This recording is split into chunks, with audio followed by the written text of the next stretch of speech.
হে friends, সবাইকে শুভ দীপাবলি প্রীতি ও শুভেচ্ছা। কালী পুজোর দিন সকাল সকালই তোড়জোড় শুরু করে দিয়েছি। যেহেতু আজকে কালী পুজো, আমাদের কালী পুজোর দিন লক্ষ্মী পুজো হয়। কাদের কাদের এই নিয়মটা আছে তোমরা কিন্তু জানাতে অবশ্যই ভুলো না। সকাল সকাল নিরামিষ রান্না করে নিয়েছিলাম, ব্যাস শুরু হয়ে গেল কালী পুজোর তোড়জোড়।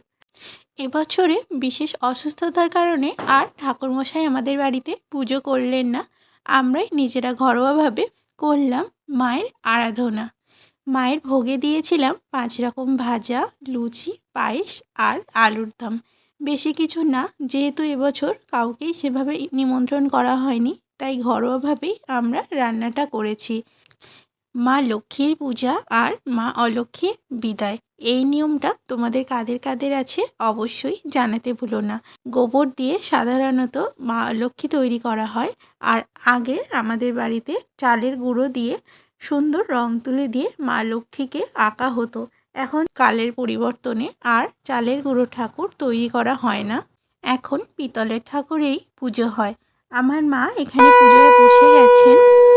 সত্যি এভাবে পুজো শুরু হলে না, যতই মনটা চঞ্চল থাকুক, যখনই আমরা কোনো আরতি দেখি মনটা শান্ত হয়ে যায়। এটাই হয়তো ভগবানের আশিস আমাদের প্রতি। এখানে আমি পঞ্চপ্রদীপ মাকে ধরিয়ে দিলাম, মা আস্তে আস্তে আরতি করছেন।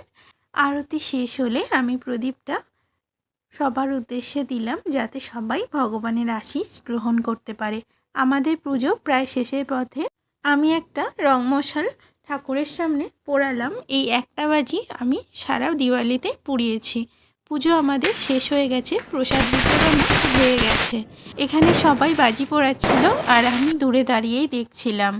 এই ছিল আমাদের দিওয়ালি। তোমাদের দিওয়ালি কেমন করে কাটলো? সবাইকে happy Diwali. Thanks for watching.